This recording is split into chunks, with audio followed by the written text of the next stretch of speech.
Good morning, everyone, and welcome to Today y Mañana. I'm Alex. This is Xavier. We're very excited to have you joining us on a bit of a chilly morning. That's perfect. Here in Charlottesville, but it's perfect morning too. Café con leche. Café con leche. Even a hot chocolate. I mean, if you're not into the café con leche thing, you know what I mean? Yeah, I mean, hot chocolate is fine. Café con leche is the Well, it's classic. the season. December 1st starts the genuine season of hot That's chocolate. fair. Or some people say you can drink it all the time. Peppermint café con leche. Spice it up a little to bring it into the holiday season. Sure. So there's always a good reason to get something warm. Sit down and enjoy some Today Mañana. Absolutely. So we're excited to be back. I'm this excited. Week Yeah, it's been a long time. It's been a while since I've been on with you. I had That's 2 right. weeks with Michael. I don't know if I've been on vacation or working hard. I can't tell, but either way, I missed this. We'll go with working hard. Michael might disagree with that, but we'll go with working. Oh, Nick is here in studio. I don't think Nick should come anymore. Every time I say something, he just has to. He has to say the something. The needles, you know. He just has to say something. Yeah. So, and I'm happy to have you back. I don't know. Thank you, Alex. Thank you. The audience is missing Michael, but I'm happy that you're here. And thank you, Jerry. So is Jerry. So we're back here. We had a beautiful Thanksgiving. Hope that all of you in the audience had a wonderful Thanksgiving with your families and friends as well. We got a lot going on today. We have an exciting show lined up for you. We're going to be joined very shortly by Carolina Schierholz. She is the owner and baker at Sweet Carolina Tate Studio. Followed later in the show by Keith Stevens, who is the owner of Stevens School of Music and the Arts. So a lot going on. A little shout out, of course. Love being here on the I Love CVille Network set. Just thanks to our presenter, of course, Emergent Financial Services. And, of course, we love our partners at the Gym CVille. The Gym CVille, you should definitely check it out. This Saturday, December 3rd, starting at 10 a.m., I believe, they will be having their Health and Wellness Expo. Oh, wow. So if you're feeling like you need a little health and wellness after a lot of Thanksgiving food, I know that... Or just before the Christmas. Or just before the Christmas holiday. Exactly. You have a nice opportunity to learn about all these different... There's going to be a numerous health and wellness vendors that you can go meet at the gym. So we definitely encourage people to check that out. Of course, we love partnering with... And what time was that? That will be from 10 to 2, I believe it is. 10 to 2, okay, at the gym. On Saturday, December 3rd, at the gym. Okay. There'll be another one upcoming in February, but the closest one is this Saturday at the gym CVille. Of course, we love partnering with Castle Hill Cider, with Aqua hand car wash, with our friends at Craddock Serious Insurance, and of course with Forward Adelante, the premier Latino networking group here in Charlottesville, Virginia. So I mean, we got a lot to cover today, but I'm looking forward to it. No, me too. As you know, and deep in your heart, that anytime there's sweets and as you said, music. I mean, those are the two things that we enjoy the most. So exactly, two of our favorite things. It's great to talk about it and discuss it with people that also have the same passion. Exactly. That's what we love to do here on Today Mañana. So I don't know about you, but I'm ready to jump right in. Absolutely, no, yes. Alrighty, let's do it. So we're really excited to welcome to the show this morning Carolina Schierholz. She is the owner and the baker at Sweet Carolina Tate Studio. Carolina, thanks so much for joining us this morning. Thank you for having me here. Good morning. Buenos dias. Buenos dias. Buenos dias. So, I mean, for those who haven't met you before, this is the first time learning about you, how did you first sort of become interested in baking? How did you first develop that love? Well, I was thinking that, and I was like, there are different stages. Like when I was 10, I was baking cookies and I was burning them, and Did you say burning them? Yes, burning them. My brother was eating them no matter what. That's why I stopped. But that got me into, I have to keep trying because everybody makes cookies. How can I burn them all the time? So, I kept going. And then later in life, like around 17, 18, my mother saw that, I wanted to learn. So she sent me to this lady to learn the basics, whipped cream and dulce de leche and, how to... But she had a bakery, so she was teaching me you got to put the cake in a box and all that stuff. And so, and then I came to the States as an exchange student. That's how I met my husband. And I kind of forgot about baking, then went back to El Salvador, went to university to study graphic design, finished my career, then got back to my sweetheart, and got married, came to the States, and I was bored because he was in the military. And I got a job as a graphic designer, but I was a publication coordinator, so I was not doing creative stuff. So close to where we live, there was a bakery, and my husband's like, hey, do you know there's a bakery there? They sell stuff. Let me check it out. So I bought a book, and it was Vincent Carey with, amazing cakes. And so I was like, wow, these cakes are gorgeous, and you can eat them. And I was bored at home on the weekends because my husband was training in the military National Guard. Right. And so I decided to start exploring and tasting and trying and finding recipes and then bringing them into work. And everybody was like, Carolina, this is good. Or some will joke and say, oh, this is not good. You got to keep trying. Oh, this is still not good. Bring it next week. But it was true. I was testing recipes, and I had a friend from New Orleans, and I was like, do you know about red velvet cake? And he's like, yeah, okay, can you be my tester? So I would make a recipe, and he'd, no, not there yet. And I would make it another, until I think you got it. Yeah. So all my recipes, that was like 12 years ago. So all of them have been practiced. Wow. Yeah. Many times until I say, yes, this is the one I can give the customer. That's amazing, because you just assume, right, that you pick up a book and there's the recipe, boom, do it, and it comes out perfect. And I know by experiences that's not the case, right? I mean, there's always nuances that you need to know also about, where you live, whether there's a lot of humidity, less humidity, and things of that sort. That's important, And just right? doing it over so and over doing again. it over until the you way to get it master right it. where you live is so important. Yeah, especially the ones that you don't like, because I personally don't like chocolate, so I'm like, how am I going to create a chocolate recipe? So I got one, and I still wasn't, and then at a show, I met this chef. He was so nice, and I asked him, do you have a chocolate recipe? He's like, yeah, and he started writing it from top of his head. Wow. I was like, wow, and that's the one I still make until this day. That's the only one, and I love it. It's black magic, and he said, it's in the internet, everywhere, so anybody can have good chocolate. And I was like, that's so nice that he's is nice. sharing. But he says that it's a recipe that's from 1950s that was in the back of the Hershey. Wow. Oh, Imagine. okay. Yeah, so it's Sometimes not, those are the ones. it's not like you don't want to share your recipes. No, it's like, it's there. If you want to spend some time, make it. Exactly. Now, So- let me. Oh, go ahead. No, go ahead. You're probably going to ask a good question. No, I was curious. At what point did you decide, hey, you know what? I want to make this into a business. I want to actually. Well, it wasn't me. It was kind of like one of my, what was she? One of the editors, because it was a publication company I used to work with, and she came to me, and she was going to get married, and she's like, hey, Carolina, I went to a bridal show, and there are people that make cakes for weddings, and I think you could do this. And she gave me the card of the bridal show, and I was like, okay, I'll check it out. So the next year, I went and checked it out, and I'm like, I saw these ladies presenting their beautiful cakes, and, I was like, hey, I think I want to do that. So the next year, this has been years, I brought my husband, and I said, hey, I want you to come with me and look at this lady, look what she does. She puts cakes on the, on a 10 by 10 booth, and she makes cakes for brides, and I think I want to. And he's like, okay, you think you can do it? He's like, I only have one thing. You got to give you 100%. I said, yeah, sure, I'll do it. So that's how it actually started. So then I started designing a logo and a brochure and hiring a photographer. All the behind the scenes work. Absolutely, to yeah. make it a business. Okay, what am I going to name it? And I'm like, oh, my dad used to sing Sweet Caroline when I was a little Yeah, one day my dad's going to be gone, and I want to remember him. And so that was kind of honoring him. Plus, he also sent me to the States to learn English. So that was kind of, I tied my dad, my business, my life. Together. That's Wow. fantastic. That's Yeah. fantastic. You got a lot of fans watch the show this morning. Juan Torres Douglas says, Saludos, Carolina, from Washington, D.C. Oh, He's Juan watching Torres. us. Oh, yeah. Vanessa Nolastro says, great, that you are great, Carolina Schierholz. She says she sends you claps. And then Claps. Rocio Cuellar says, Felicidades, prima bendiciones. And we also have Moises Cristina watching the show this morning, as well as Janet Fabian. So there are a lot of fans Absolutely. watching the show They this probably morning. had the cake and then did good, right? Exactly. So I do want to ask. I really have multiple questions, but when it comes to sweets, I have so many questions. But anyway, I did go online and I saw some of your cakes, right? And it's got like all this decoration, like the flowers and stuff like that, which I wouldn't even know how to start doing that. So my question is that something that you started to do? Did you know how to do that, or did that take a long time to learn?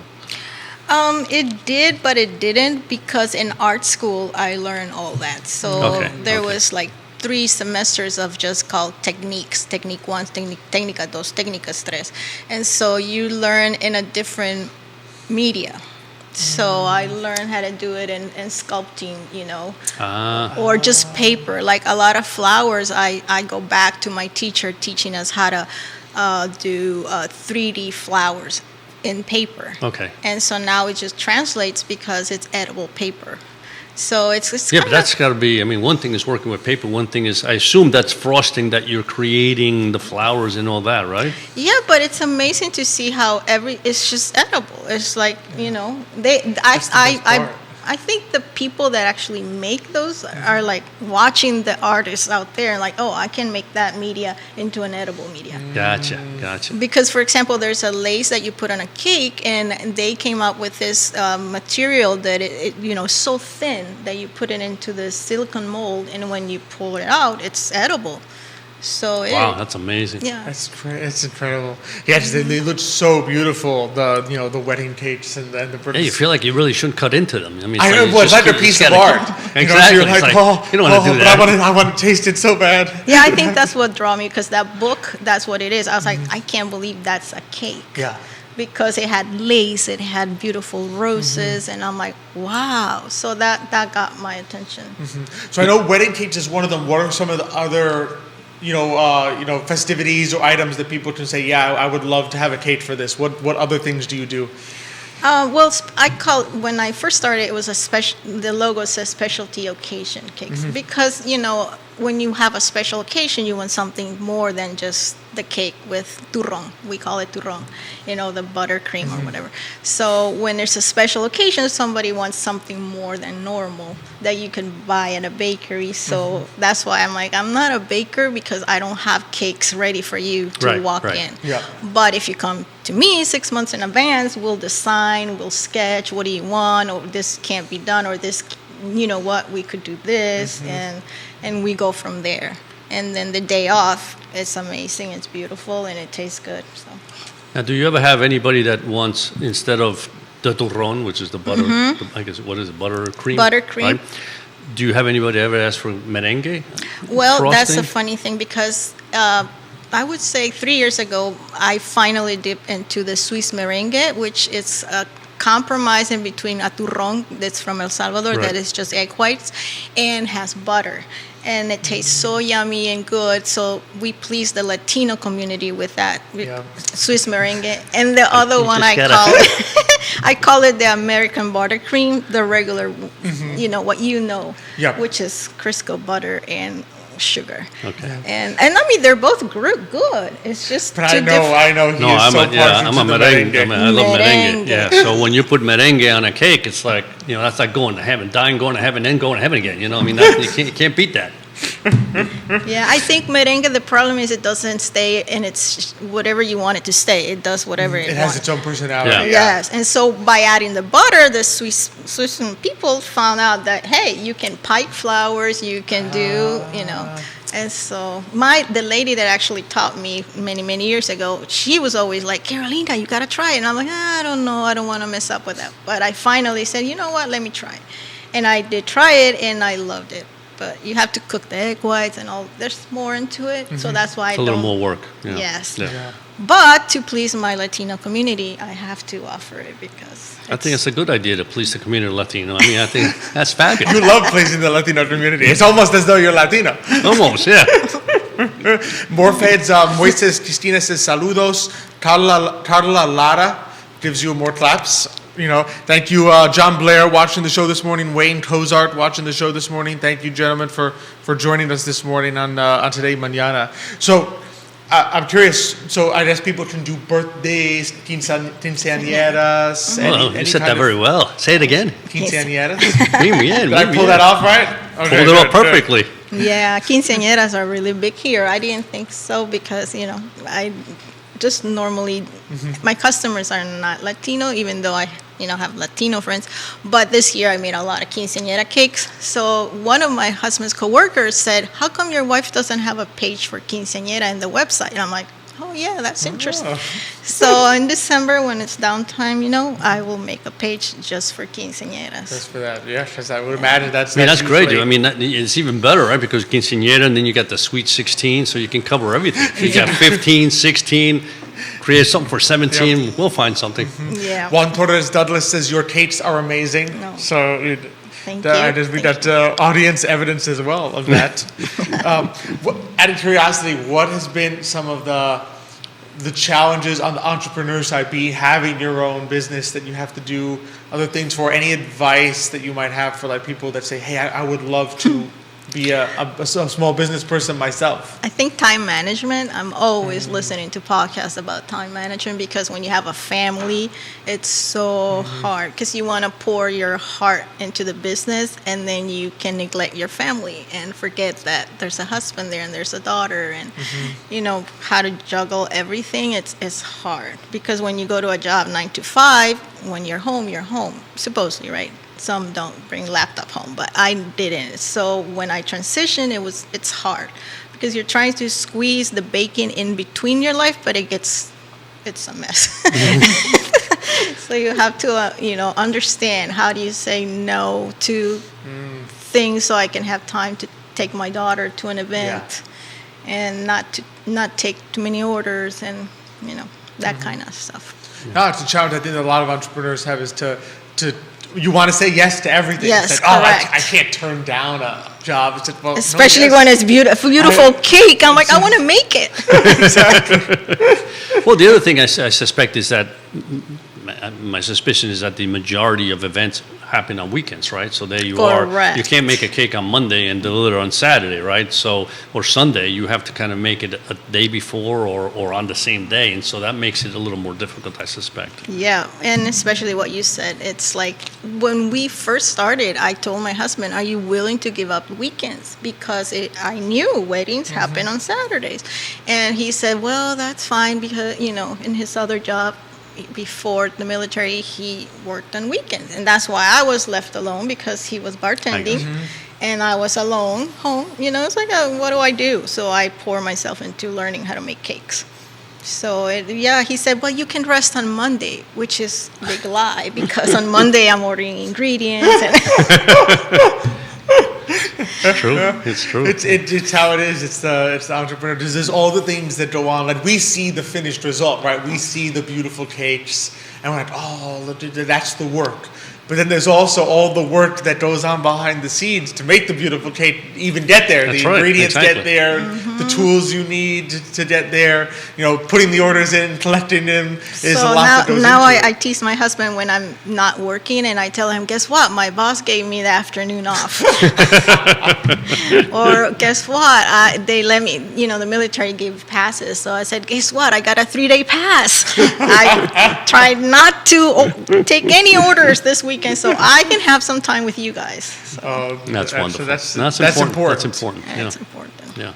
It's very important. So when people reach out, what's kind of the process if someone says, okay, I'm getting married, I would love Carolina to make my wedding. What's sort of the process of someone's reaching out to you, working with you? How long does that take? What are some of the things you do? Well, I would say the first thing is a tasting because if it's a small cake, it's mostly people that already know me. They already try my cake, so they're just like, oh, I remember in such party I had the Italian cream. Can you make it? I'm having my daughter's birthday, blah blah, and this is the design I want. But if it's somebody that doesn't even know me or never had any of my cakes, like all my brides that come from the bridal show, they schedule a tasting, and that's where we start. Because at the show it's so brief, it's 2 seconds. People just grab the card and like, oh, there's our beautiful cakes, and I'll call you. Okay.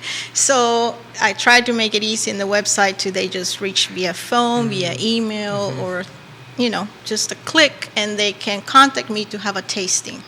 And at the tasting, before that, we go back and forth with emails. What flavors would you like to try?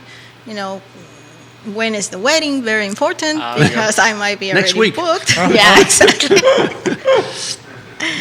So most of the time is between 3 and 6 months. Depends on if they already have the venue. That's more important. But yeah. Okay. Yeah. I mean, that's probably that's part of the process. Like you said, you have to figure out what it is they like, right? What is it they want, and then see if you can create that magic cake that they want. Yes, correct. Absolutely. Another fan, María Rosa Calvo, says, muchas felicidades, Carolina, por sus éxitos. We agree completely. We agree. Estamos de acuerdo, María. Gracias por mirar el programa hoy. So, I mean, Carolina, before we let you go, what's the best way for people to get in touch with you, find out more? Where can they go to find you? Well, Facebook, people know me that I don't log into Facebook that much, but I am there. So, you can just send a message and eventually, Messenger, it gets there. But the best is email, info@sweet-carolina.com, or go to the website, Sweet Carolina with the dash, because that's a problem. People can't find me because they forget the dash. Forget the dash. Sweet-carolina.com. Through the website, you can send contact, or, there's phone numbers there too, or Instagram too.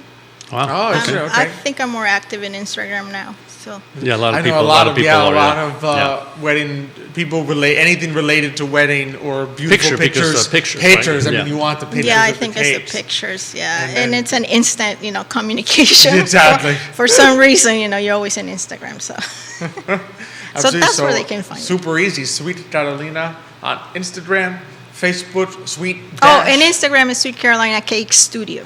And Sweet Facebook Carolina Tate too. Studio. Sweet Carolina Tate Studio on Instagram and Facebook. Sweet-carolina.com Correct.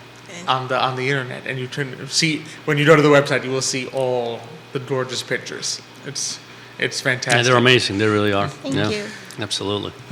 Can't end it better. Juan Torres Douglas says, so proud of you. So, I mean, thank you. your community is very proud, and they should be. They should be, because it's fantastic to have just amazing Latina entrepreneurs like you here doing these fantastic things. Thank you.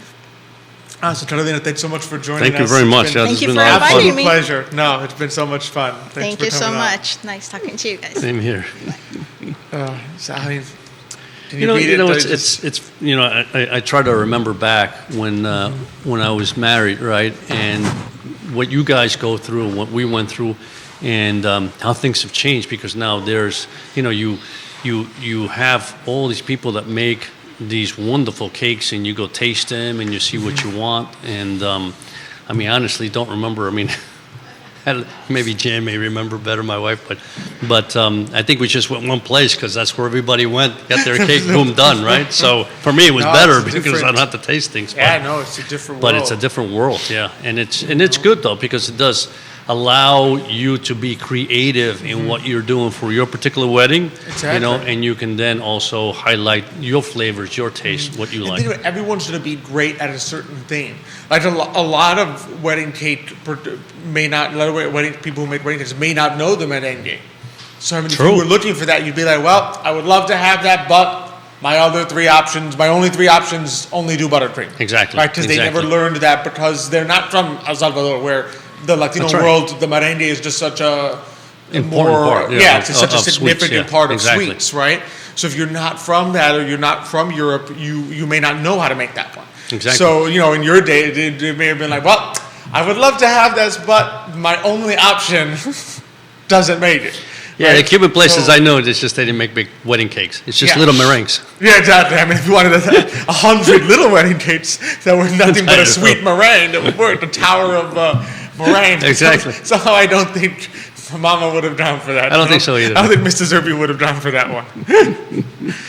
So it's beautiful to see people who pursue their passion. And she just realized she loved it and said, you know what? And to have supportive people like her husband to say, do it and do it 100%. Exactly. Like, yeah. And that's so important. That's the important part. Yeah. it is, because there's so much work that goes into it that you do have to make that devotion and say, hey, I'm going to go for this 100%.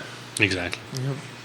And from one fantastic entrepreneur, talking about passion, things we love especially, to another, we're excited to swap from sweets to one of our other favorite things, which is music. Music, And that's right. welcome to the show this morning, Keith Stevens. He is the owner of the Stevens School of Music and the Arts. Keith, thanks so much for joining us this Good morning. morning. Thank you. Good morning. Thanks for having me. No, we're glad to have you on. So for those who aren't familiar with you, tell us a little bit about yourself. How do you kind of develop a passion for music and then the desire to turn that into teaching? Well, I've been playing music most of my life, and I ended up going to study music at college, and then I ended up actually teaching in the music department at James Madison University. I was the classical guitar professor there for 26 years. Wow. Okay. And my wife is a pianist, and she played all of her life. And my wife was a teacher, and we both just. My wife would teach out of the home. I was teaching at the university, and one of our goals when we first got married was we always said that we would love to have our own music school to be able to offer that service to our community. So eventually, about 1993, my wife was teaching out of the home, and I started also, picked up a couple of days teaching, and it was just the two of us. I teach guitar, all types of guitar. My wife teaches piano, and then the more and more clients we had, they started asking us, well, do you know anybody who teaches the violin or teaches the drums or other instruments that we didn't teach? So we decided, okay, so maybe we can expand this into a larger business. And so then it started to become a business. So I ended up going to a workshop in Vancouver, actually, to help people like me who know how to teach and play music, but we don't know how to run a business. So they helped. There was lots of us there, and they helped us learn how to do the business side of it. And so we actually expanded into a building from our house that's on our property. Used to be an old auto restoration shop, quite a big one, and but it wasn't in service anymore. So we actually renovated it and turned it into a school, and it's quite large. And started hiring other instructors who taught other instruments. So there are currently about 10 of us there who teach on a variety of instruments. We teach guitar, piano, drums, violin, viola, cello, just about every instrument that most people really want to learn, ukulele, So are there, in this large place that you have, studio place, are there compartments? Yes, we have 5. We have a waiting room, and we have 5 different actual studios, rooms that you teach in that are quite. Because I'm trying to think large. that somebody's practicing the drums and somebody's playing the piano and the violin. Yes. It's like, yep. Wait a minute. Well, it's big, and there's a long hallway, and there are rooms on each side of the hallway. And when we built it, we made sure that the rooms were as soundproof as they could be. Okay. Because I taught in a place where there was a drummer next to me, and it was like having a paper wall, and you just couldn't. So we thought, well, we're going to do this. We're going to do it right. So we. Fortunately, my wife's brother is a builder, so he helped us out. So between this help the soundproofing drywall and the sound panels and everything, the rooms are pretty soundproof. So you don't have that a little bit, but not too much. And then the drums are set off to the drum room is set off to a different part of the building. You got to segregate those drummers. You got to get to yeah. Well, when those drums get going, you can. When they get into but it. That's it. I mean, that's if you go to a music school and you walk up and down the halls, that's what you want to hear. You want to hear music. Exactly. So it's like Absolutely. we try to make them as soundproof as possible, but you're going to hear music if you come into the building, and that's what you want to hear. Exactly. That's what's so wonderful. Yeah, and the people who sit in the waiting room just love it. They can hear all kinds of pianos and guitars and drums and all kinds of stuff. So it's really great. So what is the instrument that most people go for first? Piano. Piano? Especially parents who want to get their kids started in music. Most of them will have them start on piano. Guitar is a close second. Okay. So the bulk of the students that we have are piano and guitar. And then drums is usually the one that's last because the parents don't more want of the a drum parent set decision than in the a house.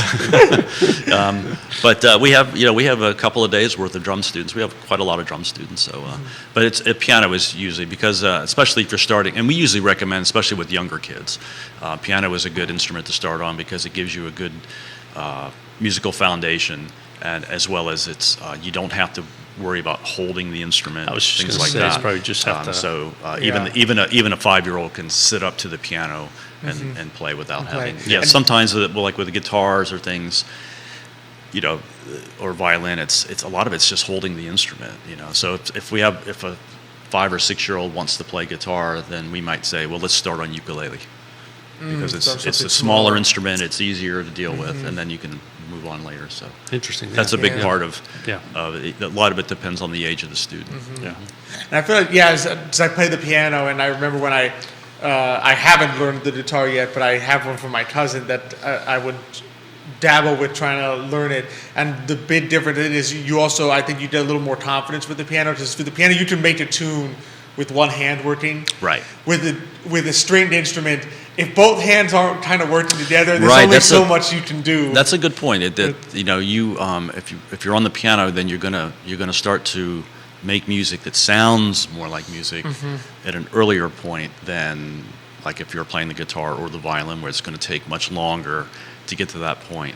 And especially with kids, if it takes too long, then they're gonna lose interest in it. So you have to keep their interest. So that's another reason we usually recommend that for younger kids. A good starting point. Yeah. Now, are there classes for kids of what are typical age groups that people? I mean, if someone wants to come in as an adult and say, like, okay, I'd love to learn this instrument, are there both types of classes? Well, all the lessons are one-on-one, so it's all just individual. We don't offer classes. So we have all ages of students from 5 to 85, right? And so the nice thing about having a lesson being one-on-one is it will move at the pace of the student, and we can individualize the curriculum to what the student really wants to learn. There are certain things that they have to learn, but some students will want, especially adults, they have an idea of this is a style of music I want to learn, so we can do that. Yeah, that's fantastic. And the one-on-one is that's the important. Best one. Yeah, no, that's it's so important. That's how you learn at your own pace, and it would be.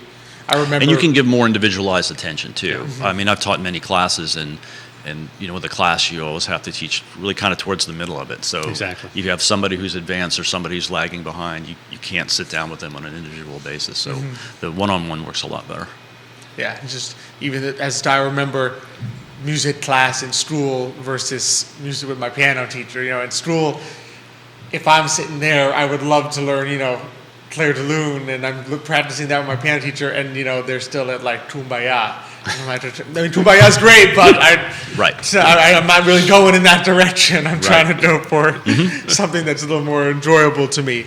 So a couple people watching. Maggie Dunnell's Forniter, thanks for watching the show this morning. Tiffany Rosales, thanks for watching the show this morning. So I mean, what I'm curious, what's been kind of the experience on the entrepreneur side of like running the school in addition to doing the teaching? How's that been? Well, it's a business, and I'm so thankful that I actually did the workshop where we learned how to run the business side, because there is a point where, if you're dealing with the teaching side and the artistic side, it's different than doing the business side. Because every small business deals with the same issues, and we're no exception. So there is a fine line where sometimes you have to put the artistic side, put it aside for a minute while you're just dealing with this business thing, and like every business we run into, all the same issues of, if you're having to dealing with weather or, there's payments and things like that. So, and you have to separate that. That was one of the things they told us at this workshop, was that, musicians or artists tend to be very emotional, and you want to make sure everybody's very happy. And it's like, but sometimes when you're running a business, you have to be really pretty business savvy, and you can't get too much into that. You have to separate a little bit. So that was what they were there to help us with. So. Yeah, sometimes you have to be tough with certain clients. Right. That's probably the most difficult part. The rest Exactly. is like it's just numbers. Make sure everything is straight. And, you got Sure. whatever expenses are, whatever the income is. It's the same issues as every other small business. Yeah. Yeah. So, but it's a labor of love, and it's grown over the years. I mean, we started maybe 20 some students, and now we have roughly about 180 students. That's amazing. Who come through each week. Yeah. On a regular, Monday through Friday. And it's a lot of people to juggle. But it's fantastic, and we have the best staff of teachers who work for us. I mean, our business is only as good as the people who work for us, and we have a wonderful staff of teachers who, they're really invested in the education of the kids, not only in that they're learning music, but they're having fun. You have to make it fun. And the Yeah. kids come in, and I just love to see it every week. They come in and they're smiling and they're happy and they're laughing and they're having a good time. And I can hear the teachers and they're teaching and they're having a good time. And yeah, so it's just a really very positive environment for kids. And we live out in Fluvanna County, so we're in a rural area, and so one of the things we found was that if anybody wanted to take music lessons, they either had to go to Richmond or they had to come into Charlottesville. There wasn't really anything in our area, so we figured, well, this is a good area to do it. Absolutely. So we have been able to build up a nice, steady, and very loyal clientele. And you become friends with these clients because they're your neighbors as well. Yep. Absolutely. Yeah. Exactly. So tell me, what are the pros and cons of children versus adults in teaching? Because it's got to be a different mindset. Sure, it absolutely is. When you're teaching children, it's a little bit more work because you have to, you have to be entertaining. We always make the joke that you have to kind of put the clown suit on sometimes. But it's so much fun, and we just love working with kids, and kids are just so spontaneous, and they'll do and say things that you never thought of, and they're so creative, and you just have to tap into that, and you just have to let them be who they are, and let them experience and enjoy music the way that they do. With adults, it's a different mindset because most of the adults are there because it's something that they've always wanted to do, or maybe they've dabbled with music in the past, and now they wanted to take it a little bit more seriously. So they generally are a little bit more self-driven. They know what they want to do. I want to learn how to do this. I want to learn how to play this type of music. And so they're a little bit easier to guide because they're a little bit more self-guided. And then, of course, the conversation is a little different. When you're dealing, it's kind of nice because a lot of times most of our adult students are later in the evening. So by the time you get later in the evening, you get a little tired and you can relax a little bit more. You're not up and down and on the floor and stuff like that. So it's really nice. But you develop these relationships with these adult students as well, and they become, friends as well. And it's really nice to see. Adults who are like all of us, you're busy. You have a busy life. They have families, they have jobs, but they make room for their music lessons every week. And there are some weeks they'll come in and I didn't get a chance to do much. It's like, well, I know. Sometimes you do and sometimes you don't, but you just keep going. Exactly. Don't stop. Don't stop. And even if you didn't get to play much this week, come in anyway, because there's always something to learn. And we have recital showcases twice a year. As a matter of fact, next Saturday, December 10th, is our winter recitals, and we have recitals going on throughout the day at a local church. That's important, I think, to be able to build that confidence and know that you can play in front of people. Right, and it's so nice because our recitals are they're a mixture of different ages and instruments, and they're so much fun, and the kids actually come to us and say, when's the next recital? I want to play and we have adults do as well. They'll play on the recitals as well. But they really enjoy it, and it's a positive experience for them. And we do that twice a year, and then throughout the year we have an award system that we have called the Musical Ladder that we do, and it's like short-term goals where they can earn wristbands and certificates that they can test for.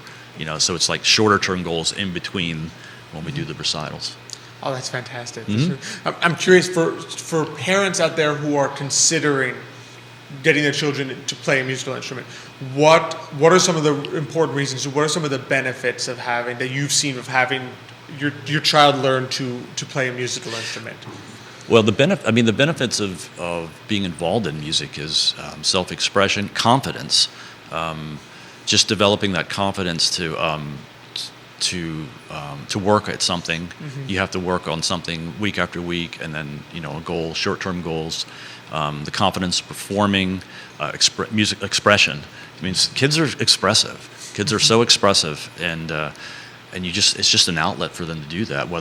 And we're always so surprised that just these kids will come in and they'll be maybe they're quiet or they're introverted a little bit. And as soon as they get involved in music and start playing music, they just come out of their shells. And then, music itself there are countless studies on how good it is for your brain. Yeah. And, I hear so many parents say, their grades are getting better and their math grades getting better. I mean, it's like, yeah, a lot of it is just it's just that studying of music, and you don't realize that's happening because you're just having fun doing it. But it's a wonderful side effect that you know. Like, again, there are countless studies that show kids who are heavily involved in music get better grades, have better self-confidence. They go on and become leaders in the communities and run their own businesses and things like that. Well, even if they don't go study music, I mean, because very few of the students. I mean, we're not Juilliard or anything, so we're not a very small percentage of the kids who come through our school and maybe graduate high school and go into a music degree or anything like that, but they do continue to play music regardless of what they do. Yeah, you bring it with you. It benefits your life no matter what field you go into. Exactly. You don't actually have to go into the musical field. It just it continues to reap benefits. Exactly. Years later. As you mentioned, it's an expression, right? So it's a way for you. I see you also. It's also sometimes it's a stress relief. It's been a tough day. That's a and big they play part. the piano, and it releases that stress because now you're doing something you enjoy. Absolutely. And you listen to it, and it's creative. Yeah, there's so much of that. That's the conversation we have so much with adult students. Is it's so nice that after a long day of work or something, they'll in the evening they'll sit down and it's like, well, I sat down. I thought, well, I'll play for 15 minutes. And the next thing you know, an hour goes by. Yeah. And it's just, and that's what we always remind them. Just remember, you're doing this for fun. It's a stress release, and it is. It is. For adults. The feelings are just so wonderful to express it and to just listen to the music that you were creating. Well, and music is so cultural. There's all the different styles of music, and there's so much to learn even just from that side of it. Just listening and being introduced to different styles of music, and of course, different styles, different cultures, different historical aspects. So there's so much more than just, learning the tactile, putting your hands on the instrument. There's so much more to it than that. It's just like any form of art. There's so much more to it. Yeah, it's it's one of those things that if you enjoy it, and the more you do it, the better you become, right? Yep. And so it's also confidence builder, Yep. and you feel better. And the one thing I always say, obviously piano is the one. We were talking about this before. Unfortunately, piano is one of those instruments you can't take it with you if you go into a party. But if you got a guitar or something else, you go there, you start singing, especially during Christmas. If you want to sing a couple of Christmas songs, it's great. My father was a amateur accordion player. Oh, wow. Yeah, and he was quite good. Wasn't good. It was funny because I was talking to Carolina and just telling you my father was a baker. We had a family bakery growing up. It was a German-style bakery. But for his stress release, he played the accordion. And every party that was he had to bring his accordion because it just became the central part. So he could take it everywhere he needed to go. So yeah, that's for most instruments, you can put them on your back and take them where you want to go, except for piano. Yeah, it's interesting. My wife's father, right, and all his brothers, they were very musical, and they never even have. My wife's father never took a lesson in his life. He would hear a song and play it on the piano, and he had the same thing. He had the accordion, and his fingers are going. He's going like this, and I'm saying. And that sounds exactly like this song. And I'm saying, how does he do that? But it was great because they all get together and they are singing Sicilian songs, Italian songs, Christmas songs. And he has the accompaniment. Yeah. And it was just, that was it brings joy wherever you go. Right. Yeah, so I grew up in that atmosphere. My mother was from Scotland. And so all her large family, and they all lived in the area. So there was always a lot of people over our house singing, and my dad was playing. So that was the musical environment my brother and I grew up in. So that's beautiful. Yeah, it is. It is. Yep. It's fantastic. Keith, before we let you go, where can people find out more? Find out about the school, maybe sign up? Well, you can go to our website, which is www.stevenschoolofmusic.com, and that's Stevens with a V, Stevens, stevenschoolofmusic.com. All the contact info, you can email us from there, you can call us from there. We are on Facebook and we are on Instagram, so you can also reach us through those social medias as well. Fantastic. I would really encourage people to check it, especially if you have children. Yeah. It is such a beautiful. I am so grateful that I learned the piano at a young age because it continues to pay dividends your entire life. It helps in so many ways. Hand-eye coordination. You're learning a language because you're reading while you're playing, and you can just see it's true. The development that they have is just it just explodes. Exactly. Really, across the board. Yeah, and it really is a labor of love. We just, I mean, it's like any small business entrepreneur. It's a lot of work, but we just love it. You know, That's from the day to best. day, we That's get the to best. we get to do what we want to do, and Yeah. we get to spend time with all these students. So it's wonderful. And you get to hear almost music all day long. Well, yeah, we do. I mean, when you teach music, you have to, you understand, because I mean, a lot of times, especially adults, well, I'm sure this is driving you crazy or something. It's like, no, it's all just it's so wonderful. Even the small steps, Yeah. from one week to the next, you can appreciate that, and there's never any of that, looking at my watch or anything like that. That's never part of it. It's just, you just enjoy any small steps they make from one week to the next. And that's true. Fantastic. Well, Pete, thanks so much for joining Thank us. you. It's Yeah. been Thank you so an much. absolute pleasure. Thank you And for keep my- doing what you're doing. Thanks so much for having me. Absolutely. Of course, it's fantastic. Yes, thank you so much. Shout out Tom Kelly, Trustworthy Pizza. He was on with us last show, not last week, but last show. Thanks for watching this morning. Now, what a fantastic show! Just No, it is, yeah. you, it you is. love the passion. You love that just the entrepreneurs who love doing what they do. Yeah, yeah. I mean, something like that, truly. I mean, here you are, you love music, and you play music, and now you're teaching it. And Sharing it with and- others. and sharing that with others, seeing them blossom, right, eventually, that's just fantastic. I always, it's one of those things where that one instrument that I always kind of, worry about, I guess it might be others, but is the violin, because the squeakiness of a violin can really sometimes just annoy you if it's not done right. It's like, oh God, this is going to be a long But then time. once it's good, it's beautiful. Once it's good, it's fantastic. Yeah, it's great. Yeah. I mean, but I guess all instruments to a certain respect, right? I mean, the trumpet and Yep. the flute and all that, they can be a little squeaky. And the piano is probably the one that's, like you said, you learn. Like I said, you can get to Yeah. Kumbaya quicker on the piano Absolutely. than any other instrument. Kumbaya. And at least, now you may get sick of Kumbaya, but at least your kid will get to Kumbaya very Well, there's quickly. there's that piano piece that you guys learned when you were young. I always forget what it's called.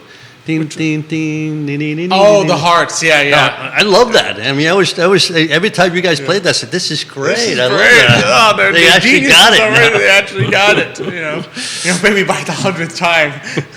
No, Our it's mom was it's a like, tune. "Not It's a this tune again." that I love so much that Yeah. I didn't care you practicing, right? And actually, most of what you played, I enjoy. Every once in a while, we have one of our sons play something. Oh, It's like, what is that? Nick says it's called Heart and Soul by Hody Carmichael. Thank you, Nick. Thank you, Nick.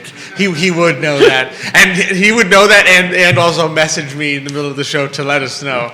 He would send us a comment to let us know what the name of that Heart and Soul. song is. Heart and Soul by Hody Carmichael. Sounds great. Sounds great. Absolutely. Well, this has been a fantastic show. been I know it's been a while since we talked a little finance, you and I. I know, Well- Michael, anything that people should be aware of that's going on. in So the news I'm that not helps? so sure about being aware of, right? Other than I think this is a very spectacular year in one way, right? So when was the last time that we saw bonds do so terrible in a year? And it's a very, very long time ago, right? So- Because most of the time. To be clear, not spectacular in a good way, but spectacular in In a bad way, yeah. In In a other words, bad way, like- in other words, bonds are down because interest rates have risen so quickly, right? And what I tell people is that if you remember back in the 70s, interest rates were about 6% and they went to about 10, 11%, right? But think about it, if you're earning 6% interest and they go to 11, you're still ahead by 1%, right? In the sense of interest-wise, right? Yeah. Certainly the price of the bond goes down. But here was a year where you started literally almost at zero, and they've gone to 4, 5, 6, 7, depending you on have where. no income on So your exactly, bonds to so there was no compensate. cushion. However, that has created an opportunity which I think most people don't probably realize. In some cases, it may not be able to take advantage of, but it's called tax loss harvesting, right? In other words, tax loss harvesting is is very easy to do in fixed income. And in the old days, for example, people that own municipal bonds, they'd like trade one muni. Let's say you had a loss of about, let's say $1,000 or a loss on a municipal bond. And just to be clear, that's the bond of a city. Of a So, city, yeah. Instead of buying a U.S. Treasury bond, which is the federal government, you buy the bond of a city which has tax benefits for you. Exactly. It will have the tax benefit where you don't have to pay both federal and the city tax in that case, right? So a lot of people would buy that, well, especially wealthy people will buy that because they wanted some interest, right, without having to pay any taxes. But you could sell that at a loss buy something very similar. In other words, buy In other words, buy sell account, Charlottesville Right. bond and then go buy Jose, County. Albemarle, whatever, Yeah. something like that, where it's almost the same. You could have the same interest, whatever, and if you look at the credit credentials, they're very, very similar. So you could take the loss on that, right, and still earn the interest, right, on the other bond. You're not losing anything, right? So this is 1 year where you can actually do that, right? The issue is that some investment managers, when they look at bonds, they just simply go and throw all the money into a general bond fund, not thinking about what's the best strategy for my client from a perspective of what is this bond portfolio supposed to do in the asset exactly. allocation, In other words, right? rather than dividing up the bond portion into, well, these are certain Pieces. corporate bonds. This is a bond with this maturity, a 0 to 5 year ETF, or this is a high yield bond ETF, and this is another high yield bond ETF with different characteristics. With different maturities, Yeah, a lot of et cetera. times they'll be lumped all together, and Into- here's your bond ETF that is the entire bond market. Exactly. And once that's the case, you can't do the tax loss harvesting because you will get nabbed by the IRS if you sell a fund that is the entire bond market, and then you buy another fund that is There's the entire bond market. yeah. They'll You say. get hit with the wash rule basically, which is a version of the wash rule, but the IRS will say you can't take the loss on this fund because you bought an identical fund. Exactly. It's like when if you take if let's say you have a loss on Apple, right, and you sell Apple and then buy right back in order to take the losses and which benefit your taxes, right, and buy right back the next Can't do day. that. You can't do that. They won't let you. You have to wait 30 over 30 days. days, right? So you're obviously at risk in the marketplace, right? In the bond market, though, there are opportunities. If you structure portfolios a certain way, this was a great year to do tax loss harvesting without really losing anything on interest, right? Just restructuring your portfolio. The other thing that I think a lot of managers don't do this, and again, there's a lot of focus always on equities, which is fantastic, which is important, right? But on the bond side, they become a little lazy, or they're not as knowledgeable as maybe they should be on the bond Yeah. side. But going forward, That's one of the reasons we focus so much on the bond side for our clients at Emergent is because you had 35 years in bonds. Exactly. Yeah. And I love it. It's what I enjoy doing. But there's the strategies for the year to come, next year. It's going to, just off the top of my head, there's so many strategies that we can do that's going to benefit our clients. That's incredible because, they're there, right? And in today's world, there's enough ETFs and mutual funds that allow you to structure a portfolio that can take benefits of changes in interest rates, yield curves, et cetera, that I think is something If anything, that... would you say, given what's happened, despite the fact that obviously it's been a bad year for bonds in general, would you say there are probably more opportunities, more strategies out there available for next year than there were a year ago when rates was basically zero? Oh, absolutely. In other words, so the flip side of the fact that rates have gone up and prices have gone down is that there are probably more strategies available to you now than there were, back in 2020 when basically just rates had plummeted to zero everywhere. Exactly. And if you remember well, one of the things we talked about at the beginning of this year was variable rate securities, which have done extremely well this year because as interest rates have gone up, these particular securities, their interest, right, Also their goes coupon has gone up, so it has benefit you, right? But yeah, we are in a situation now where the whole yield curve has changed, meaning that short-term rates are higher than long-term rates, which is typically not the case. That's abnormal. So there are opportunities in the market today that we haven't seen in decades, right? So to be able to take care of those opportunities, I think is good. So And it's so key, like you said, it's too often I think both people and managers sort of get tunnel vision with equities, right? And because that's right, in a given year, the majority of your return, right, will probably, good or bad, will probably come from the equity side. Right. In other words, if you have a great year and you're up 30%, it's probably because your stocks did well. And if you had a bad year and you're down 20%, it's probably because your stocks did poorly. So for the most part, I think that's why people get tunnel vision. But you lose out if you're not paying attention to the bond side and the ways in which you can generate additional income, or if you fail to think about it, leave income on the table. But if you can generate, you might sit there and say, what I do, I switch things around, I'm generating 2% more yield. Well, that means if your stocks go down an extra 2%, you're fine.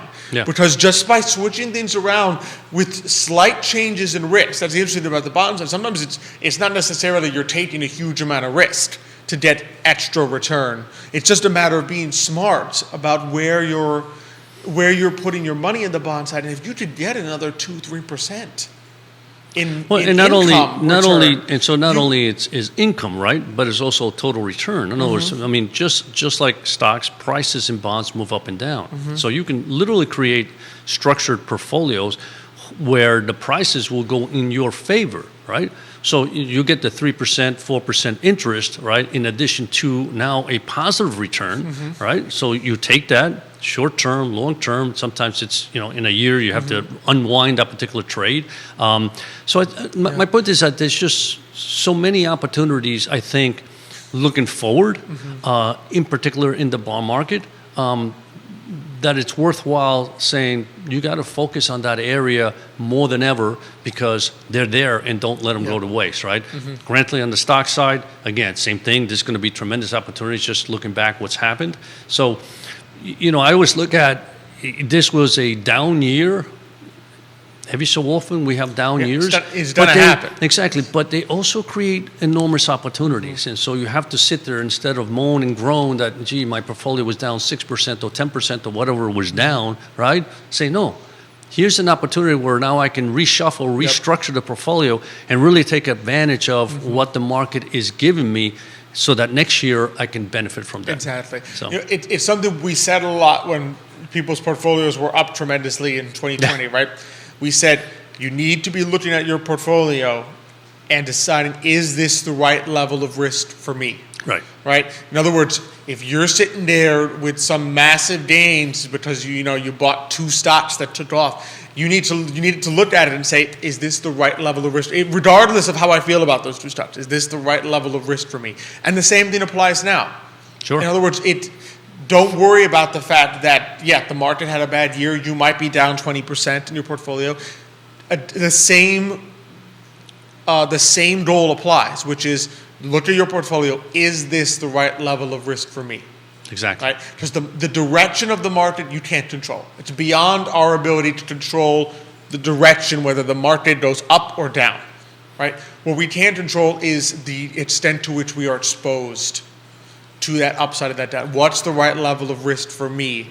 And and the asset allocation. And the asset allocation. And I know Nick will that. probably correct me on the number, but I think if you look at returns, asset allocation defines about like 90 to 94% of returns in portfolios. So that's why we always say asset allocation is so important, right? Did I get that right, Nick? Oh, he's giving us thumbs up. Okay. We got it right. He showed me an article, which we always knew that was the case. I just never knew how high that was. Yeah, you knew it was a major factor, but now they're doing studies Yeah. which reveal just how much of a factor that is. Yeah. So yes, I'm very excited. This is for the last month or two, I know we've been doing a lot of work a lot of research. And we're creating opportunities and setting up portfolios. So it's been busy, but it's fun. It's just a fun busy because we see what's out there and what can be done. Exactly. You have to look. Where am I now? Don't look at what happened. Where am I now? What do I need to do going forward on my portfolio? And doing the research, because that's so key. When there's strategies and opportunities, a lot of them out there, that's when the research really comes in, because you can't just ride the wave up. You got to figure out what do I need to do to really take advantage of what's out there. Exactly. Yeah. Well, this has been fun. Yeah, it's been a lot of fun. Yeah, it's been nice to be back. Nice to have you back. And like I said, as you know, I love. From Thanksgiving on, it's just. This is your favorite time of year. I just love it. It's just. You could just feel the energy in the air, the lights, the joy. It's the part of life that I love. Absolutely, and we're glad to have you here. Really appreciate our 2 guests that were fantastic. They were. We're going to have some more great guests next week. We're going to be joined. Carolyn from Herbert's Wine Jelly is back. She's back, okay. She's coming back on to talk a little more, as well as Aaron Mallory from Farmhouse Coffee. So Okay. are going to be joining us. So two more entrepreneurs joining us next week on the show. As always, love being here on the I Love CVille Network set. Thank you, Judah, behind the camera. Always. Congratulations once again to Jerry. Absolutely, And, yes. We have a new He member did. of the I Love CVille family, you should say. Maybe another future I Love CVille host. You never know. You never know. Thank you to Emergent Financial Services, of course, and to all our partners at Craddock Serious Insurance, Aqua CVille Hand Car Wash, Castle Hill Cider, Forward Adelante Business Alliance, and of course the Gym CVille having their Health and Wellness Expo on December 3rd, this Saturday. That's important. Yeah, that's good. So be sure to check that out. We look forward to seeing all of you next week. We're always thankful for you. Thanks for watching. Thanks for all the great comments and people who joined us this morning. As always, be sure to send us any entrepreneurs that you think would do well to be on the show, would love to be on the show. And one other thing, don't forget to like and share. Oh, don't forget to like and share. There you go. See, I There get you old, go. but once in a while. Yeah, every once in a while you remember it. So be sure to like and share. Send us entrepreneurs that you think would love to be on our show. There's never any cost to come on the show and be an entrepreneur and an interview. So we just love highlighting all the amazing things going on in our community. Thank you again for watching us. We look forward to seeing you all next week. But until that time, as we always say on the show, hasta mañana. Yeah, it's fun to be back. Absolutely. It was a fun show.